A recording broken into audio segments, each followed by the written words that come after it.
क्या आपने कभी सोचा है कि कलयुग में क्या होगा? उसका संकेत हजारों वर्ष पहले ही दे दिया गया था। पांडवों का अज्ञातवास समाप्त होने में कुछ ही समय शेष था। पांचों भाई और द्रौपदी घने वन में छिपने के लिए स्थान खोज रहे थे। तभी आकाशमंडल से शनिदेव की दृष्टि उन पर पड़ी। शनिदेव मन ही मन मुस्कुराए। इन पांचों में सबसे बुद्धिमान कौन है? आज इनकी परीक्षा लेते हैं।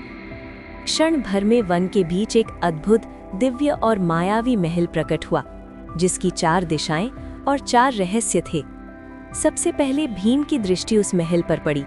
वो आकर्षित हो उठा और युधिष्ठिर की अनुमति लेकर भीतर चला गया।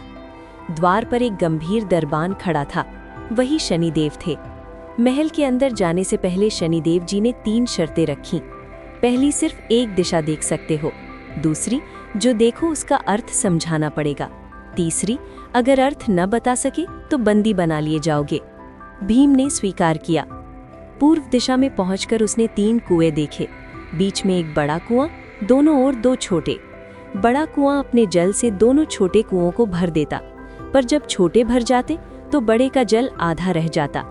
जब फिर छोटे कुओं के जल कम होता तो बड़े कुएं से जल छोटे कुओं में आ जाता। भीम ये रहस्य समझ न सका और बंदी बना लिया गया। फिर अर्जुन गया। पश्चिम दिशा में उसने देखा एक खेत में बाजरा और मक्का उग रहे हैं, पर आश्चर्य तो ये था कि बाजरे से मक्का और मक्के से बाजरा निकल रहा था। वो भी अर्थ न समझ सका और बंदी बना लिया गया। नकुल उत्तर दिशा में गया। वहां गायें अपनी ही बच्चियों का दूध पी रही थीं। वो स्तब्ध रह गया और अर्थ न बताने के कारण नकुल भी बंदी बना लिया गया।